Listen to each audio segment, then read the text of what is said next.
জহুরুল ইসলাম সাহেব, সহ-সভাপতি, আন্তর্জাতিক মজলিসে তাহাফুজ জাকাত মানবত বাংলাদেশ, মুখতাসার কথা বলুন। আসসালামু আলাইকুম ওয়া রাহমাতুল্লাহি ওয়া বারাকাতুহু। আমাদের জামিয়া অত্যন্ত প্রশ্নশীল।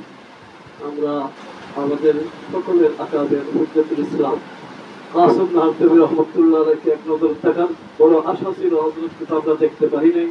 হযরতের অত্যন্ত সুযোগ্য সাহেব সাহেবজাদা সালেম কাসেমি রহমতুল্লাহ আলাইহিকে আমি আমাদের এখানে বরকত করেছিলেন, আমাদের সাবেক করেছিলেন শাহ রহমতুল্লাহ আলাইহি। আজকে হযরত সালেম কাসেমি রহমতুল্লাহ আলাইহির ছেলে সুফিয়ান কাসেমি দামত বারকাতুহু আমাদের এখানে আসাতে আমরা খুব খুশি, খুব আনন্দিত। আমাদের মরহুম প্রিন্সিপাল শাহ রহমতুল্লাহ আলাইহির জীবন আলোচনা করার কথা সবাই ওলামায়ে কেরামরা বলা দরকার ছিল, বহু গুরুত্বপূর্ণ ওলামায়ে কেরামরা এখানে এসেছেন, কিন্তু আমাদের প্রধান মেহমানের সময় কম থাকার কারণে সবাইকে দেওয়া সম্ভব হচ্ছে না। সকলের কাছে দোয়া চাই অত্র প্রতিষ্ঠানের জন্য। আমাদের প্রিন্সিপাল সাহেবের সারা জীবন, এমনকি হযরতের ছাত্র জীবন থেকে আন্তর্জাতিক তাহাফুজের বক্তব্য শুধু নবীদের সত্য-নবুয়তের উপরে কাজ করিয়ে জীবনের শেষ মুহূর্ত পর্যন্ত হুজুরের দুনিয়াতে চলে গেছেন। হুজুরে বারবার এই কথা বলতেন, আমি যে নবীদের কাজ করি, নবীদের কিয়ামতের মাঠে আমার সবার করে।